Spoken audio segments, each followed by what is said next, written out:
Hello and अस्सलाम वालेकुम। Programme talk shock के लिए मैं हूं एजाज सैयद और मैं हूं आसिफ बशीर चौधरी। आज के टॉक शॉक में सबसे पहले आपको बताएंगे अमेरिकी इंटेलिजेंस के बारे में जो पाकिस्तान से नाराज हो गई है। इसकी क्या तफसीलात हैं, तफसील से आपको बताएंगे। दूसरे नंबर पर हम बात करेंगे पाकिस्तान और अफगानिस्तान के ताल्लुकात के हवाले से। पाकिस्तान ने अफगानिस्तान में कार्रवाइयों को आर्जी तौर पर बंद करने का ऐलान किया है, मगर इसके पीछे कहानी क्या है तफसील से बताएंगे। तीसरे नंबर पर हम एक ऐसे मामले पर बात करेंगे जो पूरे पाकिस्तान के हर शहरी से मुतल्लिक है, यानी कि बिजली की कीमतों में मुतवक्का इजाफा कब हो रहा है, किसने दरख्वास्त की है, ये भी आपको बताएंगे।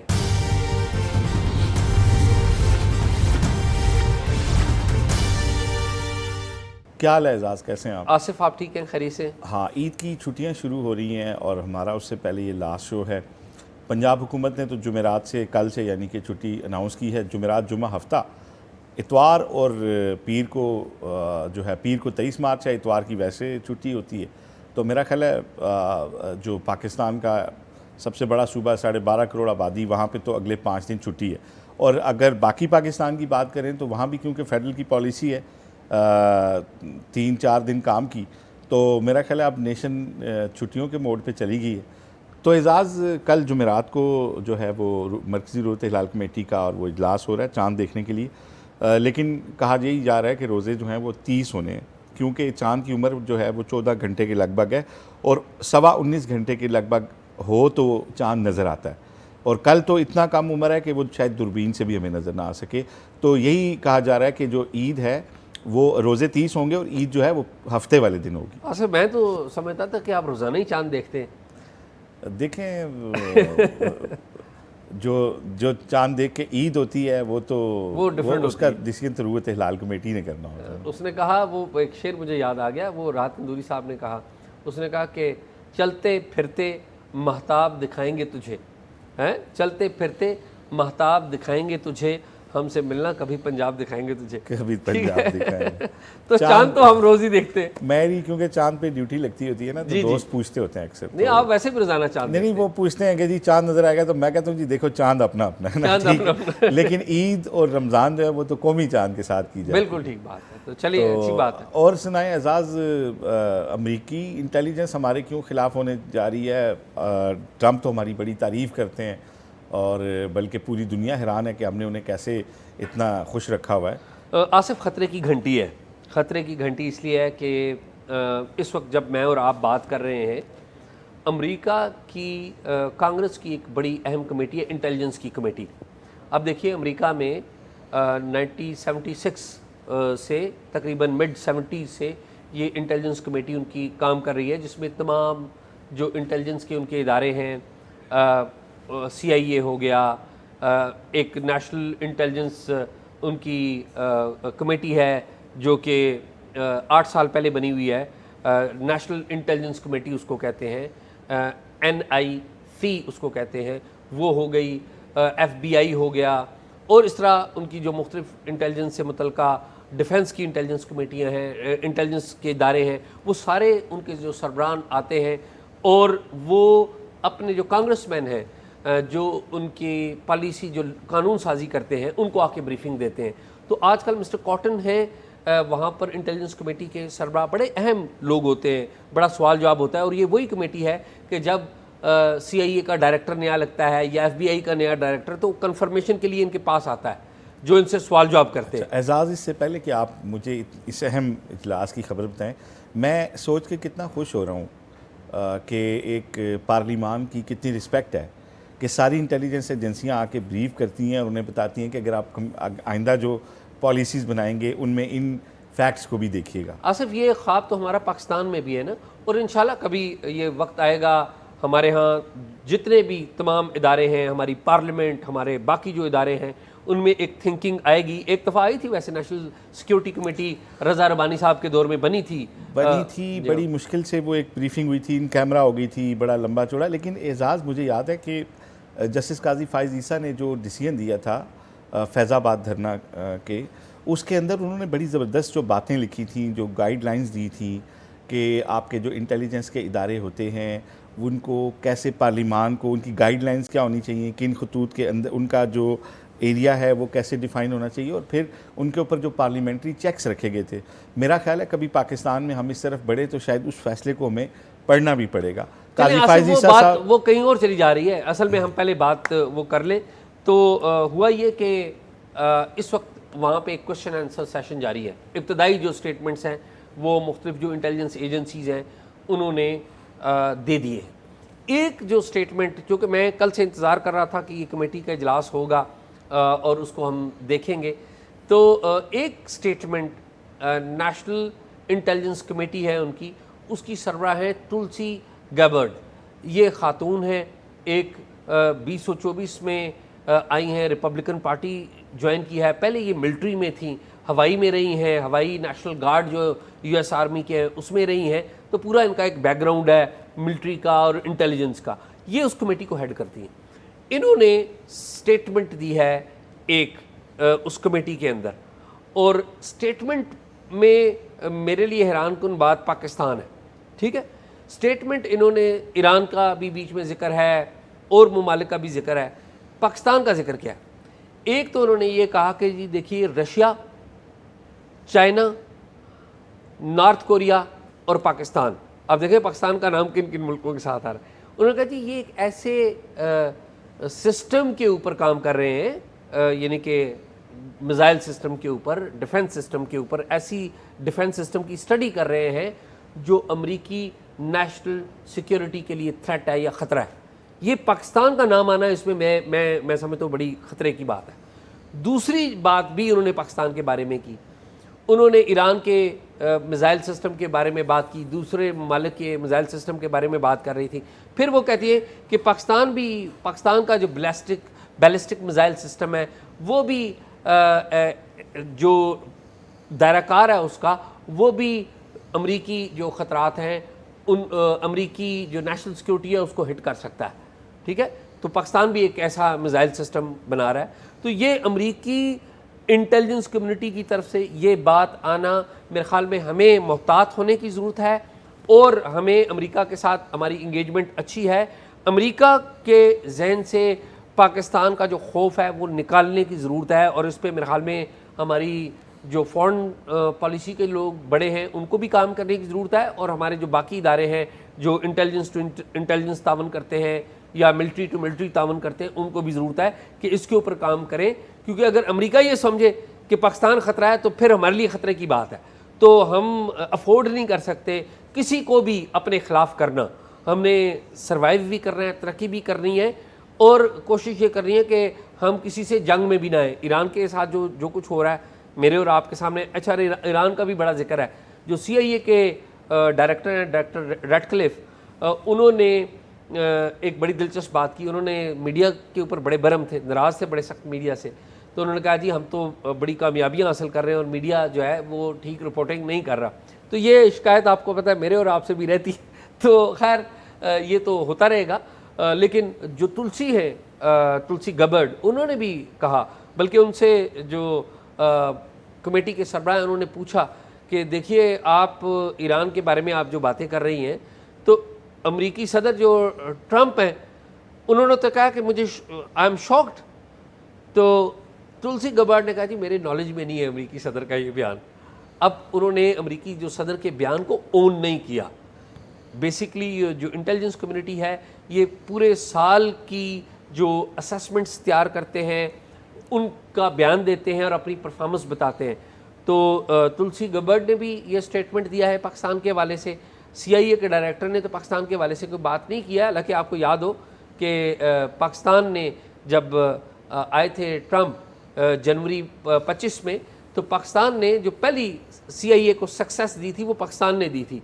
आपको पता है ना, हमने एक बंदा जो एबी गेट 27 अगस्त 2021 को जो काबुल में धमाका हुआ था उसका जो एक मास्टरमाइंड पकड़ के दिया था, तो CIA ने इसको ओन किया था। ट्रंप जब इक़्तिदार में आए थे, जी ट्रंप जब इक़्तिदार में थे, पाकिस्तान की तारीफ की और ट्रंप ने भी बड़ा ओन किया था कि जी देखिए इन्होंने किया है। पाकिस्तान ने बड़ी लेकिन खतरे की बात यह है कि उनकी इंटेलिजेंस, नेशनल इंटेलिजेंस कमेटी जो है वहाँ पर पाकिस्तान के ख़िलाफ़ बात हो रही है। ये 12 इंटेलिजेंस एजेंसियों की कंपोजिशन है, वहाँ पर पाकिस्तान के ख़िलाफ़ बात करना मैं एज ए पाकिस्तानी मुझे बिलीव है कि हमारे जो पॉलिसी मेकर्स हैं वो इसके ऊपर तवज्जो दे रहे होंगे। और इसलिए भी ज़रूरत है तवज्जो, ज़ाहिर है वो देंगे भी, क्योंकि इन्हीं रिपोर्ट्स की बुनियाद पे, क्योंकि वहाँ साइंटिफिकली पॉलिसीज़ जो हैं बनती हैं, तो ये जो रिपोर्ट्स पेश होती हैं इनको मद्देनज़र रखते हुए आइंदा की लाएमल तैयार किया जाता है। तो यकीनन हमारे जो पॉलिसी मेकर्स हैं ज़ाहिर है वो भी इसको देख रहे होंगे। तो एजाज़, मेरा ख्याल है अगली ख़बर की तरफ चलें। अब अफ़गानिस्तान के हवाले से बड़े अहम फ़ैसले हुए हैं आज। एक तो वो आप उनकी तफसील बताएं, दूसरा एक आर्जी जो जंग बंदी हुई है, पाकिस्तान ने एक टाइम बाउंड एक ऐलान किया है कि आज 18 और 19 की दरमियानी रात से 23 मार्च तक जो है वो एक जंग बंदी, उन्होंने कहा कि हम इसको जो है वो कर रहे हैं ईद की मुनासबत से भी और एक ह्यूमैनिटेरियन ग्राउंड पे भी। तो इसके अलावा बाकी क्या डिसीजंस हुए हैं और इसका क्या इम्पैक्ट आएगा? आसिफ, इस डिसीजन का एक बैकग्राउंड समझना हमें बड़ा ज़रूरी है। एक इंटरव्यू दिया है सुहेल शाहीन ने, और ये सुहेल शाहीन आपको पता है तालिबान अफ़गानिस्तान में तालिबान के जब दफ्तर हुआ करता था कतर में, तो उसके तर्जुमान हुआ करते थे। और अभी भी अफ़गानिस्तान में जो तालिबान की हुकूमत है उसमें इनकी कलीदी हैसियत है। इन्होंने हिंदुस्तान के एक मीडिया को इंटरव्यू दिया और उस इंटरव्यू में इन्होंने कहा जी पाकिस्तान ने हम पे मिलिट्री की कार्रवाई की, वो जो इनका एक बयानिया है वो बयान किया। उसके साथ साथ आसिफ इन्होंने कहा कि देखें जी हम तो पाकिस्तान को तहरीर देने के लिए तैयार हैं कि हमारी सरजमीन पाकिस्तान के खिलाफ इस्तेमाल नहीं होगी। अच्छा, यानी जो पहले 10 अरब की डिमांड के बाद भी लिख के देने के लिए ये तैयार नहीं, लिख के देने के लिए तैयार है। तो ये मेरी फिर बात हुई यहाँ पे पाकिस्तान में जो हमारे पॉलिसी मेकर्स हैं उनसे, तो उन्होंने बताया मुझे कि देखिए हम इसको एक पॉजिटिव पेशरफ समझते हैं लेकिन हमें इन पे ट्रस्ट नहीं है। मैंने कहा जी क्यों ट्रस्ट नहीं है, एक साथ आप कह रहे हैं पॉजिटिव है। उन्होंने बताया कि जी देखें ये तो लिखी हुई बात को भी मानने से इनकार कर देते हैं। हम ये चाहते हैं कि जो प्रपोजल इन्होंने कतर में दी थी कि वेरीफाइबल इंटेलिजेंस के ज़रिए, यानी कि अगर पाकिस्तान में कोई अटैक हो तो हम वेरीफाइबल इंटेलिजेंस देंगे, एक मैकेनिज़्म हम तैयार कर लेंगे कि अगर कोई जो हमारे यहाँ कार्रवाई होती है दहशतगर्दी की, अगर उसका ज़िम्मा उसका ताल्लुक अफगानिस्तान से ना निकला तो फिर तो ठीक है, अगर निकला तो फिर हम कार्रवाई करेंगे और वो वेरीफाई भी हो रही हो, और वो वेरीफाई भी हो रही हो, तो फिर ये कार्रवाई करेंगे और बड़ी जायज़ मेरा ख्याल है, बड़ी जायज़। अच्छा, मुझे एक बात नहीं का पता लगा कि ये जो कतर में तजवीज़ थी ये आई भी अफगानिस्तान की तरफ से थी। अच्छा, लेकिन तजवीज़ देने के आधे घंटे एक घंटे के बाद ये पीछे भी हट गए। इन्होंने कहा जी हम शूरा से पूछते हैं, फिर शूरा ने इजाज़त नहीं दी, तो ये फिर ऐलान तो हो गया लेकिन इस पर अमल दरामद नहीं हो सका। एक तो ये है कि पाकिस्तान चाहता है कि हम कार्रवाई जो है इंटेलिजेंस मैकेनिज़्म तैयार हो, एक बात। दूसरी बात चाहता है पाकिस्तान कि ये TTP को कालदम करार दें, यानी कि तहरीक तालिबान पाकिस्तान एक दहशतगर्द जमात है, ये फॉर्मली वहाँ पर कहा जाए। बिल्कुल सही बात। और तीसरी बात यह कि लिख के देते हैं तो लिख के क्या देंगे, वो भी तो देखने की बात है कि लिख के देंगे क्या। क्या तहरीर ऐसी मुबम तहरीर तो नहीं है कि जो आप कल कला के पीछे हट सके, तो वो भी देखने की बात है। और चौथी बात यह है कि पाकिस्तान का ये कहना है, जो मेरी बात हुई है कि देखिए ईद के मौके के ऊपर तो 18 से 23 18-19 की रात से 12 बजे से 23-24 की दरमियानी रात तक तो हॉल्ट हो गया। लेकिन पाकिस्तान ने वज़ीर इत्तलात जो है अता उन्होंने अनाउंस किया कि देखें जी हमने सऊदी अरब, कतर, तुर्किया, इन तमाम मुल्कों का नाम लिखा हुआ है, इनके कहने पे हमने ये किया है। आल्दो कि मैं हैरान था कि चीन का नाम बीच में नहीं लिखा हुआ। दैट वाज मेरे लिए हैरानकुन बात थी। उन्होंने कहा कि इस्लाम की फेस्टिवल है ईद का, उस वजह से हम कर रहे हैं। तो अलबत्ता उन्होंने कहा कि अगर पाकिस्तान में कोई ड्रोन हमला होता है, दहशतगर्दी की कार्रवाई होती है या और कोई दरअंदाजी होती है तो हम फिर कार्रवाई करेंगे, फिर वायलेशन हो जाएगी। तो जो मुझे पता लगा कि आज कोई पिंडी में भी कोई अहम इजलास हुए हैं, इस्लामाबाद में भी कोई अहम इजलास हुए हैं, तो वहाँ पे ये फ़ैसला उनका ये है कि देखें हम चाहते हैं कि इनके साथ अमन के साथ रहें, लेकिन हमने डिप्लोमेसी बड़ी देख ली है। अगर जब तक ये हमारे साथ बैठते भी हैं, अगर उस दौरान भी पाकिस्तान में कोई कार्रवाई हुई और हमें सबूत मिल गया कि ये उधर से हुई, हम मारेंगे। हम टारगेट करेंगे। एहसास ये तो जाहिर है जंग बंदी तो एक तरफा तो नहीं हो सकती ना। अगर हमारे यहाँ कोई वाक़या होता है इस तरह का जिसमें बड़ा ऑब्वियस हो कि अफ़गानिस्तान मुलविस है, फिर तो जंग बंदी नहीं कायम रहेगी। और इसके साथ साथ जंग बंदी का जो आर्जी एक ऐलान हुआ भी है, इसके साथ साथ भी जो सिक्योरिटी का जो अलर्ट है वो यही आया है कि जो पाकिस्तानी शहरी हैं वो ईद के मौके पे और जो मतलब ईद की फेस्टिविटी जितनी भी है नमाज़ों में भी और बाज़ारों के अंदर भी, तो उसमें रश वाले एरियाज़ में जाने से इज्तनाब करें और अवामी मकामात के ऊपर भी जाने से जो है वो इज्तनाब करें। वो कि एक जंग बंदी का ऐलान हुआ है लेकिन अभी तक जंग उस तरह से बाकाज़ाब्ता ख़त्म नहीं हुई है। मैं आपसे ये पूछना चाह रहा हूँ कि आपने खबर दी थी कि फजल रहमान खलील जो है उनकी सरबराही में एक वफ़द जो है वो अफ़गानिस्तान गया था, तो उस वफ़द ने वहाँ पे जो वो गया तो उसको भेजा किसने था और क्या उनकी मुलाकातों का इस सारे मामले से तल्लुक़ रहा? आसिफ, आपको याद हो हमने यहाँ पर मुलाकातों के बारे में ख़बर दी थी कि उनकी जो मुल्ला वसीक हैं उनके इंटेलिजेंस चीफ से मुलाकात हो गई है, सिराज हक़ानी से मुलाकात हो गई है, सारी बातें।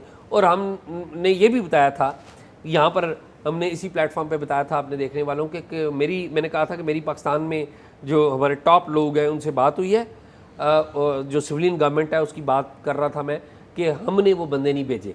लेकिन मुझे शक था कि यार ये बंदे, इनका बैकग्राउंड भी कोई इस तरह का है जो इन हमारे, आपको पता है ना, ज़ेर ज़मीन तबकात उनसे भी है। तो मुझे एक वैसे एक था, एक दिल में था कि कहीं किसी ने छोटे लेवल पे कोई इशारा वैसे ना कर भी दिया। जंग के दौरान फैसिलिटेशन के बगैर तो जा ही नहीं सकते ना। जा ही नहीं सकते।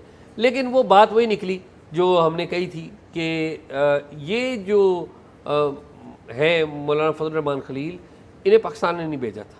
और आप सुन के हैरान होंगे कि इन्हें अफ़गानिस्तान ने दावत दी थी कि आप हमारे पास आएँ। इनके सिराज हक़ानी से बड़े करीबी ताल्लुकात हैं फजल रहमान खलील के, और इन लोगों ने ये किया कि पाकिस्तान को नहीं बताया कि हम जा रहे हैं। तो ये उधर चले गए और जाके उन्होंने मुलाकातें की। और मेरा जहाँ तक ख्याल है कि इनके इस इकदाम को कोई पाकिस्तान के सिस्टम ने अच्छा कदम नहीं तस्वर किया, बल्कि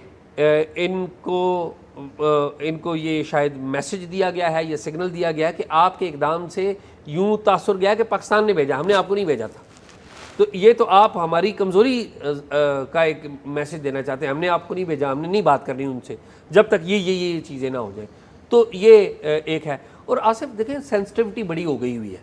आपको पता है ना कि मैंने भी कल एक ट्वीट की, उसके ऊपर एक तूफ़ान मच गया सोशल मीडिया के ऊपर, ट्विटर के ऊपर, कि जिस तरह हमने कोई पाकिस्तान के मफाद के ख़िलाफ़ बात की। हम पाकिस्तान के मफाद के ख़िलाफ़ बात नहीं करते। हम जो बात करते हैं, हम पॉलिसी के ऊपर बात करते हैं जो इस मुल्क के लिए बेहतरी की बात है। अब अमेरिकी मीडिया जो बात करता है या अमेरिकी इंटेलिजेंस के ऊपर जो बात वहाँ पे अमेरिकी मीडिया में होती है, वो क्या अमेरिका के ख़िलाफ़ है? नहीं। या हमने जो बात की, मैंने बात ये की कि देखिए, हमें, आप कहते हैं कि हमने कार्रवाई करनी है, आप टारगेटेड कार्रवाइयाँ करें।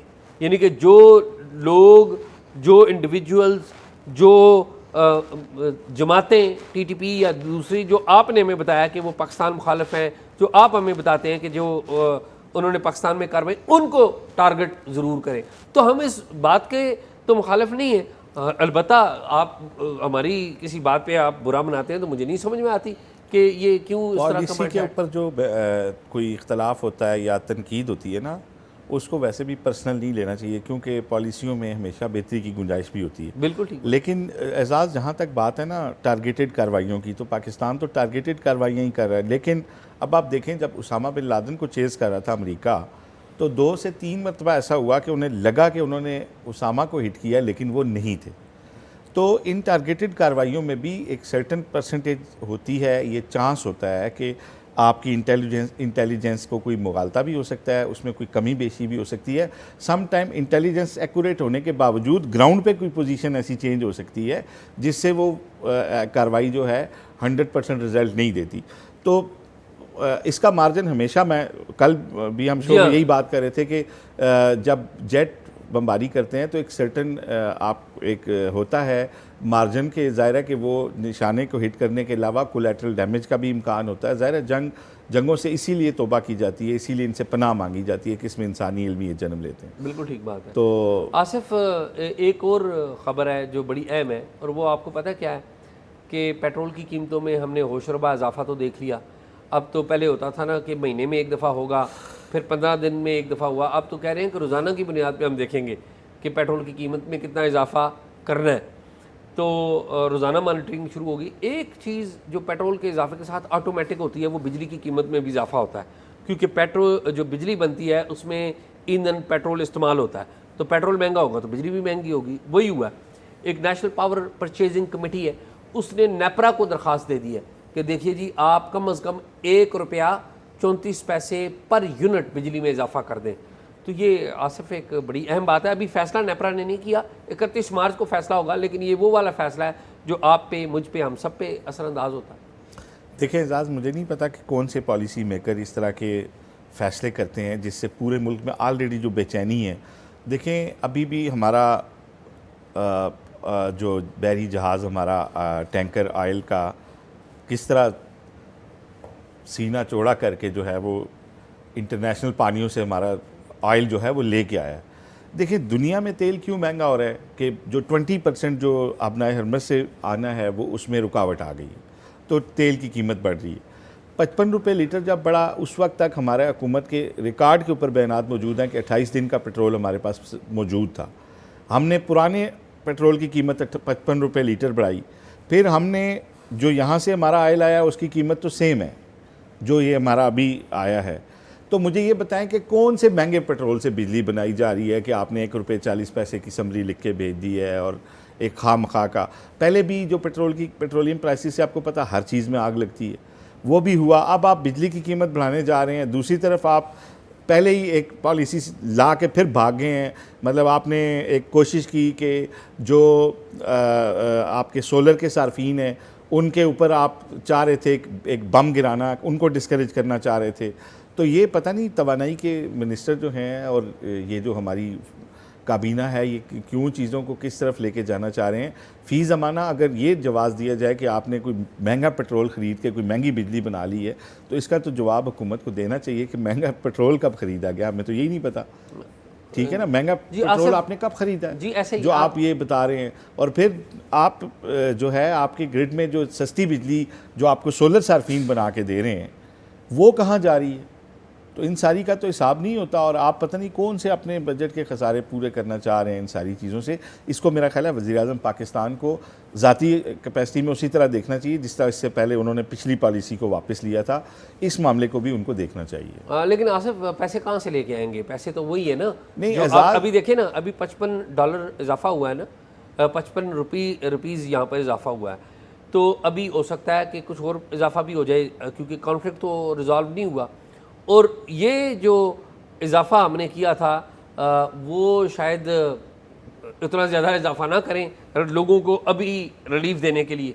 ठीक है, तो आप देखें अमेरिका में उन्होंने जो नेशनल स्ट्रेटजिक रिज़र्व है ना पेट्रोल का, वो उसको इस्तेमाल करना शुरू कर दिया।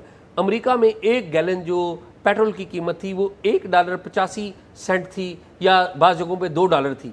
वो आज के दिन जिस वक्त मैं और आप बात कर रहे हैं वो $4 क्रॉस कर चुकी है। तो बिल्कुल ये एक एजाज देखें ना, मेरा एक सादा सा सवाल है। देखिए तलब और रसद की बुनियाद पर कीमत तयन होता है ना। जी हाँ। अब नए हरमज का रास्ता बंद होने के बाद जो खलीजी ममालिक का फ्यूल है उसकी कीमत तो नहीं बढ़ रही, वो तो वहाँ से बिक नहीं रहा, वो तो कम होगी। जी ज़ाहिर है, जहाँ से मुझे ऑयल मिल रहा है ना वहाँ पे कीमत नहीं बढ़ी है।